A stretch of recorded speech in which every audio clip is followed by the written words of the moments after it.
ओम जय श्री हरि विष्णु जय माता रानी की। दोस्तों, आपके अपने चैनल किरण ब्लॉग्स एंड ज्ञान की बातें चैनल में आपका बहुत बहुत स्वागत है।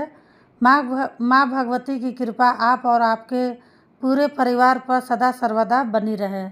सुनते हैं कथा को, कहानी को। मित्रों, भगवान विष्णु ने स्वयं बताया है कि माँ बाप के अच्छे और बुरे कर्मों का फल उनकी औलाद को भोगना पड़ता है। यह बात कहाँ तक सही है? मित्रों, मनुष्य को खुद के अच्छे और बुरे कर्मों का फल तो उन्हें भोगना पड़ता ही है, तथा उसके माँ बाप के द्वारा किए गए कर्मों का फल भी उन्हें भोगना पड़ता है। मित्रों, कहते हैं ना कि जैसे औलाद बुरा या अच्छा कर्म करती है तो उसे उनके माता पिता को भोगना पड़ता है, उसी प्रकार औलाद के माता पिता के बुरे और अच्छे कर्मों का फल उनकी औलाद को मिलता है तथा भोगना पड़ता है। दोस्तों, एक बार भगवान विष्णु और माता लक्ष्मी क्षीर सागर में शेषनाग की सैया पर विश्राम कर रहे थे। तभी माता लक्ष्मी कहती हैं, हे स्वामी, क्या माँ बाप के अच्छे और बुरे कर्मों का फल पुत्र को भोगना पड़ता है? मित्रों, तभी भगवान विष्णु कहते हैं, हे देवी, अवश्य ही भोगना पड़ता है। आज हम आपको एक प्राचीन समय की बहुत ही महत्वपूर्ण कथा सुनाते हैं, जिसे सुनने के बाद आपको पता चल जाएगा कि कैसे माँ बाप के अच्छे और बुरे कर्मों का फल उनकी औलाद को मिलता है या भोगना पड़ता है। मित्रों, फिर भगवान विष्णु कथा को आरंभ करते हैं और कहते हैं, हे देवी, प्राचीन काल की बात है। एक गांव में एक किसान रहता था। वह किसान बहुत ही गरीब था। किसी तरह से मेहनत और मजदूरी करके अपने घर का खर्च चलाता था। उसे मजदूरी में दिन भर काम करने के बाद 20 रुपए मिलते थे। उसमें से 10 रुपए वह नित्य दान करता और 10 रुपए में अपने परिवार का पालन पोषण करता था। इस तरह से करते हुए कुछ समय बीत गया और इसके बाद उसके 2 पुत्र हुए। अब उस किसान के परिवार में कुल 4 सदस्य हो गए, 2 पति पत्नी और उसके 2 जुड़वा लड़के। धीरे धीरे उनके पालन पोषण में किसान को समस्या होने लगी। दोस्तों, क्योंकि और इधर दिन के दिन महंगाई बढ़ती जा रही थी। मित्रों, फिर आगे भगवान विष्णु माता लक्ष्मी से कहते हैं, हे देवी, एक दिन की बात है। किसान के लड़के ने अपने पिताजी से कहा कि पिताजी, आप नित्य 20 रुपए कमाते हैं, जिसमें से 10 रुपए आप दान कर देते हैं, और 10 में हम अपना गुजारा कैसे कर पाएंगे? किसान को चुप देख करके उसकी पत्नी ने कहा कि नहीं बेटा, ऐसी कोई बात नहीं है। आपके पिताजी रोज 20 रुपए कमाते हैं और 10 रुपए दान कर देते हैं, या तुम्हारे लिए ही दान करते हैं, दूसरों के लिए नहीं। मित्रों, लेकिन वह दोनों लड़के इस बात को नहीं समझते थे, क्योंकि वह दोनों नन्हे बालक थे। मित्रों, फिर आगे भगवान विष्णु कहते हैं, हे देवी, फिर इसी तरह से कुछ समय बीतता गया और किसान के दोनों लड़के धीरे धीरे बड़े होने लगे। इधर किसान की एक दिन काम करके घर आते समय कार से लड़ने की वजह से मृत्यु हो जाती है। जब किसान की पत्नी और उसके दोनों लड़कों को पिता की मृत्यु की खबर मिली तो उनको बड़ा दुख हुआ। एक दिन किसान के दोनों लड़कों ने अपनी मां से पूछा कि माताजी, हमारे पिताजी कहाँ चले गए हैं? किसान की पत्नी ने कहा कि बेटे, तुम्हारे पिताजी हम सबको छोड़ करके भगवान भोले बाबा के पास चले गए हैं।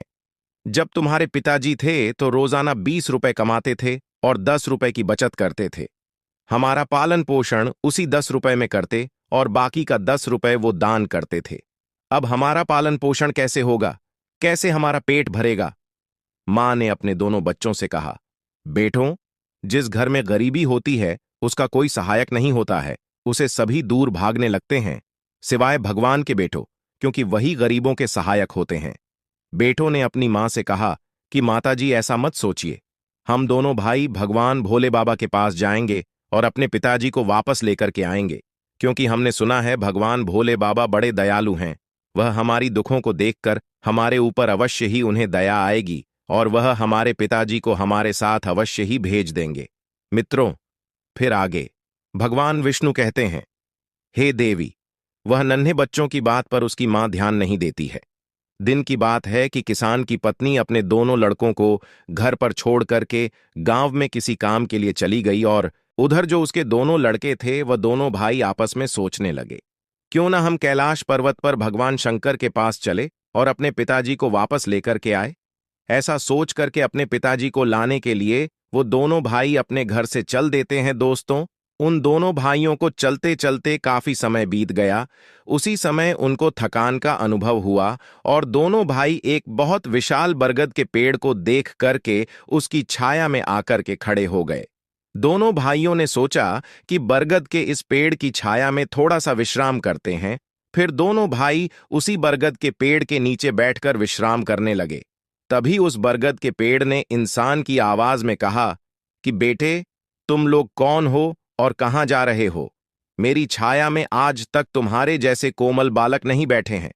फिर उन दोनों बच्चों ने कहा कि हम किसान के बेटे हैं और अपने पिताजी को लाने के लिए हम कैलाश पर्वत पर भगवान भोले बाबा के पास जा रहे हैं। उस बरगद के पेड़ ने जब उन बच्चों की बात सुनी तो वह कहा कि पुत्रों, तुम मेरे लिए भी भगवान भोले बाबा से एक प्रश्न पूछ करके आना। कहने लगा कि मैं कई वर्षों से यहां पर लगा हुआ हूं, लेकिन मेरा एक भी पत्ता जमीन पर नीचे नहीं गिरता है और ना ही मेरी डालियां कभी सूखती हैं। मैं कितने वर्षों तक और यहां पर खड़ा रहूंगा? मैंने अपने पूर्व जन्म में ऐसा कौन सा पाप किया है जिस कारण से मुझे इस योनि से मुक्ति नहीं मिल पा रही है? इसका कौन सा कारण है? तब उन दिनों लड़कों ने कहा कि ठीक है, हम भगवान भोले बाबा से तुम्हारा यह प्रश्न जरूर पूछ करके आएंगे मित्रों। फिर आगे भगवान विष्णु माता लक्ष्मी से कहते हैं, हे देवी। इतना कहकर के वो दोनों बालक वहां से आगे चले। चलते चलते रास्ते में उन्हें एक बहुत ही भयानक बड़ा सा सांप मिल गया। उस सांप को देख करके वो दोनों भाई डर के मारे कांपने लगे और खड़े हो गए। वहां से वो दोनों भाई भागने ही वाले थे। तभी वह सर्प मनुष्य की आवाज में बोलने लगा और कहा कि बच्चों, तुम मुझसे डरो मत, मुझे इतना बताओ कि तुम कौन हो और कहां जा रहे हो। वो दोनों बच्चे उस सर्प के पास गए और हाथ जोड़ करके कहने लगे, हे नाग देवता, हम दोनों किसान के पुत्र हैं और हम दोनों जुड़वा भाई हैं। हम दोनों कैलाश पर्वत पर भगवान भोले बाबा के पास अपने पिताजी को लेने के लिए जा रहे हैं। उस सांप ने कहा कि बच्चों, तुम भगवान भोले बाबा से मेरा एक प्रश्न पूछ करके आना। मैं कई वर्षों से यहां पर पड़ा हुआ हूं, मेरे से अब चला भी नहीं जाता। मेरे शरीर में इतनी जान नहीं है कि मैं थोड़ा सा भी चल फिर सकूं। मैंने अपने पूर्व जन्म में ऐसा कौन सा पाप किया है जिस कारण से मुझे इस योनि से मुक्ति नहीं मिल पा रही है? इसका कौन सा कारण है?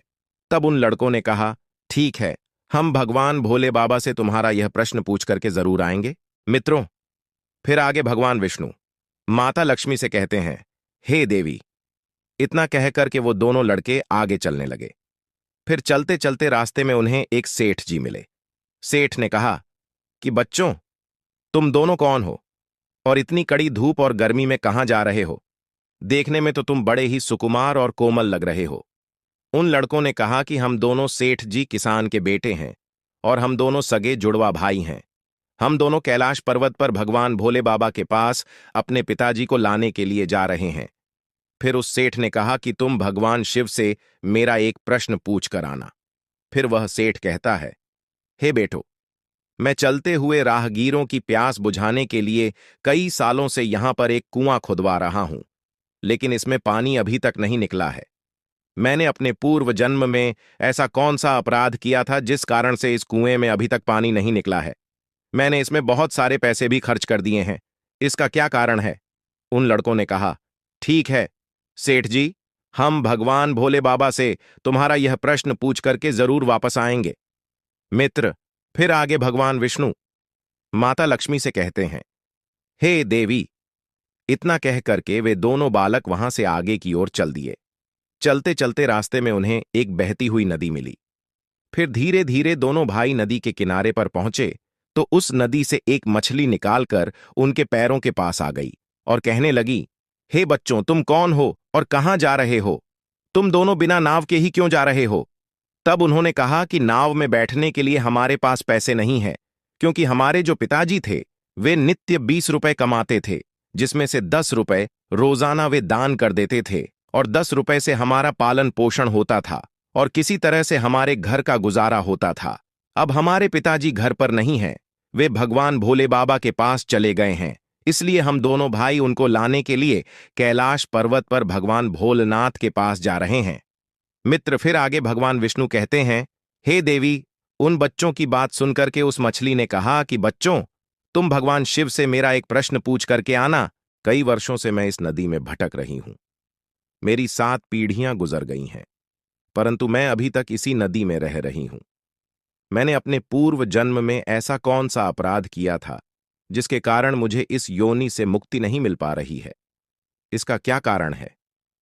तब उन लड़कों ने कहा, ठीक है, हम भगवान भोलेनाथ जी से तुम्हारा यह प्रश्न जरूर पूछेंगे और वापस आते समय तुम्हें बता करके जाएंगे। इतना कहकर के वे दोनों लड़के वहां से आगे बढ़े। चलते चलते दोनों भाई नदी के दूसरे किनारे पर पहुंच गए। दूसरे किनारे पर जब वे पहुंचे तो देखा कि एक मरा हुआ व्यक्ति वहां पर पड़ा हुआ है। दोनों भाई उस मरे हुए आदमी को नाग करके जब जाने लगे तो वह मरा हुआ आदमी चिल्लाने लगा और कहने लगा कि बच्चों, तुम कौन हो, कहां जा रहे हो? उन लड़कों ने उसकी आवाज सुन करके कहा कि हम किसान के पुत्र हैं और हम दोनों जुड़वा भाई हैं। हम दोनों भाई कैलाश पर्वत पर भगवान भोले बाबा से अपने पिताजी को लेने के लिए जा रहे हैं। उस मृतक आदमी ने कहा कि तुम भगवान भोलेनाथ से मेरा एक प्रश्न पूछ करके आना। मेरा शरीर कई वर्षों से इस नदी के किनारे पर ही है। कभी पानी का लहर आता है तो मेरा शरीर नदी के अंदर चला जाता है, लेकिन वापस नदी के बाहर निकल करके किनारे पर फिर से मेरा शरीर आ जाता है। न तो मेरा शरीर गलता है और ना ही सड़ता है। इतने सालों से जैसे का तैसा ही है। मैंने अपने पूर्व जन्म में ऐसा कौन सा पाप किया था जिसके कारण मुझे इस शरीर से मुक्ति नहीं मिल पा रही है, और इसका क्या कारण है? उन लड़कों ने कहा, ठीक है, हम भगवान भोलेनाथ से तुम्हारा यह प्रश्न पूछ करके जरूर आएंगे। मित्रों, फिर आगे भगवान विष्णु माता लक्ष्मी से कहते हैं, हे देवी। इतना कहकर के वे दोनों बालक चलने लगे। वहां से चलते चलते दोनों भाई कैलाश पर्वत पर भगवान शिव के पास पहुंच गए और हाथ जोड़ करके भगवान भोलेनाथ को दोनों भाई प्रणाम किया और कहने लगे कि हे भोले बाबा, मेरे पिताजी कहां पर हैं? जब हमारे पिताजी घर पर थे तो वे रोजाना 20 रुपए कमाते थे और जिसमें से 10 रुपए दान करते और 10 रुपए से हम लोगों का पालन पोषण करते थे। लेकिन अब वे जब घर पर नहीं हैं तो हम दोनों भाई और हमारी मां भूखे मर रहे हैं। आप उन्हें जल्दी से हमारे साथ हमारे घर पर भेज दीजिए। मित्रों, फिर आगे भगवान विष्णु माता लक्ष्मी कहते हैं, हे देवी भगवान।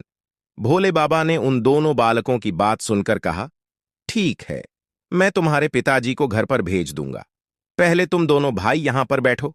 भगवान भोलेनाथ ने उन दोनों बालकों को अपने पास में बिठाया और उनको भोजन कराया, और भोजन कराने के बाद पूछा कि तुम दोनों भाइयों को और क्या चाहिए मित्रों? फिर उन दोनों लड़कों ने रास्ते में जो जो उनको मिला था उनके प्रश्न भगवान भोलेनाथ से पूछे। भगवान भोले बाबा ने उन सभी के प्रश्न का उत्तर दिया और कहा कि हे पुत्रों, तुम दोनों जाते समय उन सबको उनके उत्तर बताते जाना। और भगवान भोलेनाथ ने कहा कि तुम दोनों अपने घर पर जाओ, तुम्हारी मां तुम्हारा इंतजार कर रही है। तुम्हारे पिताजी तुम्हारे घर पर पहुंच जाएंगे।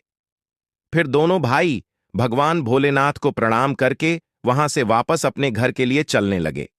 चलते चलते रास्ते में सबसे पहले उन्हें वही मरा हुआ आदमी मिला जो नदी के किनारे पर पड़ा हुआ था। उन दोनों लड़कों को देख करके वह मरा हुआ आदमी कहने लगा, बच्चों, तुमने भगवान भोले बाबा से मेरा प्रश्न पूछा था। तब उन्होंने कहा कि हां, हमने भगवान भोलेनाथ से तुम्हारा प्रश्न पूछा था। भगवान भोलेनाथ ने कहा कि तुम पहले बहुत बड़े विद्वान थे, परंतु किसी को भी अपना ज्ञान नहीं बांटा। अब मर गए तो वह ज्ञान तुम्हारे अंदर ही अंदर खौल रहा है।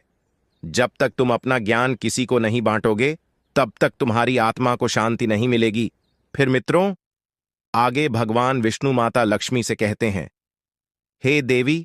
फिर उस मृतक आदमी ने कहा कि बच्चों, अब ऐसी हालत में मेरे पास ज्ञान लेने के लिए कौन आएगा? तुम ही मेरा ज्ञान ले लो। फिर उस मृतक आदमी ने दोनों भाइयों को जितना भी उसके पास ज्ञान था वह सारा ज्ञान उन दोनों बालकों को दे दिया, और ज्ञान देने के बाद तुरंत ही उसकी आत्मा को मोक्ष की प्राप्ति हो गई। फिर दोनों भाई वहां से आगे चल पड़े। चलते चलते उन्हें वही मछली मिली। मछली ने कहा कि बच्चों, क्या तुमने भगवान भोले बाबा से मेरा प्रश्न पूछा था? उन दोनों बालकों ने कहा कि हां, भगवान भोलेनाथ से मैंने तुम्हारा प्रश्न पूछा था। उन्होंने कहा है कि तुम्हारे अंदर अमृत है। जब तक तुम इस अमृत को किसी को नहीं दोगी तब तक तुम ऐसे ही व्याकुल रहोगी। फिर मछली ने कहा कि बच्चों, अब कौन मिलेगा, मुझे तुम ही मेरा अमृत ले लो। फिर मछली ने अपना अमृत उन दोनों बच्चों को दे दिया, और अमृत देते ही उस मछली की आत्मा को मोक्ष की प्राप्ति हो गई। इसी तरह से दोनों भाई वहां से आगे बढ़े तो चलते चलते रास्ते में उन्हें वही सेठ मिला जो राहगीरों के लिए कुआं खुदवा रहा था। उस सेठ ने जैसे ही दोनों लड़कों को देखा तो बड़े प्रेम से हाथ जोड़ करके कहने लगा कि बेटे, तुम दोनों लोगों ने मेरा भगवान भोले बाबा से प्रश्न पूछा था। उन्होंने कहा कि हां, पूछा था। भगवान भोलेनाथ ने कहा कि आपके घर में दो जवान कन्याएं कुंवारी बैठी हुई हैं। जब तक आप उन दोनों कन्याओं का विवाह नहीं करेंगे और कन्यादान नहीं करेंगे, तब तक इस कुआं में पानी नहीं निकलेगा। पहले जो तुम्हारा कर्म है उसे करिए, जो ईश्वर ने तुमको दायित्व सौंपा है। पहले आप कन्यादान करो, उसके बाद इस कुएं को खुदवाओ मित्रों। फिर उस सेठ ने कहा कि मैं अपनी कन्याओं के लिए लड़का कहां ढूंढने के लिए जाऊंगा। तुम दोनों मुझे बहुत ही सीधे स्वभाव के दिख रहे हो और सुंदर भी हो और देखने में एक जैसे दिख भी रहे हो। अब तुम दोनों जवान भी हो गए हो और विवाह के योग्य भी हो गए हो, तो हे बेटो, तुम दोनों ही मेरी लड़कियों से विवाह कर लो दोस्तों। फिर आगे भगवान विष्णु माता लक्ष्मी से कहते हैं, हे देवी। फिर उस सेठ ने अपनी दोनों लड़कियों का विवाह उन दोनों लड़कों के साथ कर दिया। फिर सेठ ने वहां से अपनी दोनों बेटियों को बहुत सारा धन देकर विदा कर दिया। दोनों भाई आगे चले। चलते चलते रास्ते में उनको वही सर्प मिला। उस सर्प ने कहा कि बच्चों, क्या तुमने भगवान भोले बाबा से मेरा प्रश्न पूछा था? तब उन्होंने कहा, हां, पूछा था। भगवान भोलेनाथ ने कहा कि तुम्हारे पास जो नागमणि है, तुम उस नागमणि को धरती पर नहीं उगलते हो और ना कभी किसी को दान दिया है। जब तक तुम इस मणि का दान नहीं करोगे, तब तक तुम्हारा शरीर ऐसे ही बना रहेगा। फिर उस सांप ने कहा कि बच्चों, मैं यह नागमणि अब किसको दूं? इस नागमणि को तुम ही ले लो। फिर उस सांप ने अपनी नागमणि को उन बच्चों को दे दिया दोस्तों। नागमणि को देते ही उस सर्प की आत्मा को मोक्ष की प्राप्ति हो गई। इस तरह से वे दोनों भाई अपनी पत्नी को लेकर फिर आगे चलने लगे।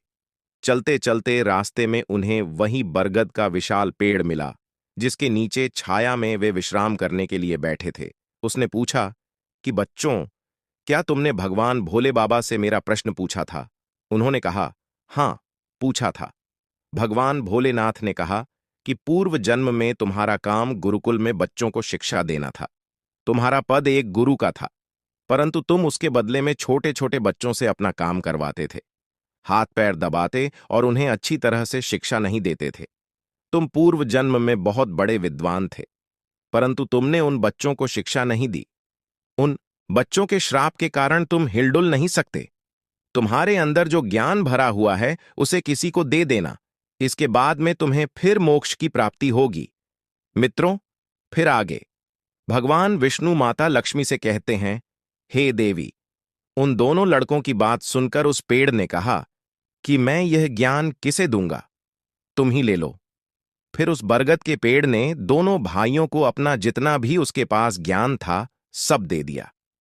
जैसे ही उस बरगद के पेड़ ने उन दोनों बच्चों को अपना ज्ञान दिया, तो उसकी भी आत्मा को शांति मिल गई और वह उस पेड़ की योनि से मुक्त हो गया।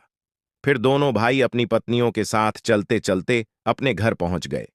जब दोनों भाई अपने घर पहुंचे तो किसान की पत्नी उनको देख करके बड़ी खुश हुई और कहने लगी कि बेटों, तुम दोनों कहाँ चले गए थे और यह दोनों लड़कियां तुम्हारे साथ में कौन है? फिर दोनों भाइयों ने जो भी उनके साथ घटनाएं घटी थीं, वह सब कुछ अपनी मां को बता दिया। फिर दोस्तों, आगे भगवान विष्णु माता लक्ष्मी से कहते हैं, हे देवी, अब उन दोनों बच्चों को ज्ञान हो चुका था कि हमारे पिताजी वापस नहीं आ सकते। अब उनकी मुक्ति हो चुकी है। उनके पिताजी ने जो दान धर्म किया था, उसका फल उन दोनों भाइयों को भगवान भोले बाबा ने दे दिया।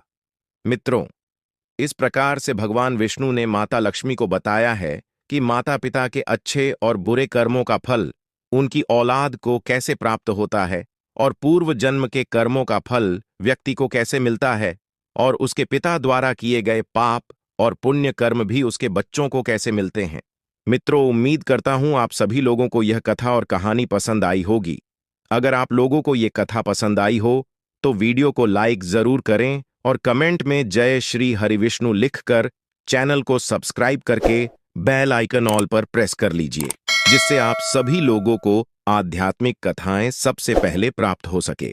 दोस्तों, वीडियो को पूरा देखने के लिए आप सभी लोगों का धन्यवाद।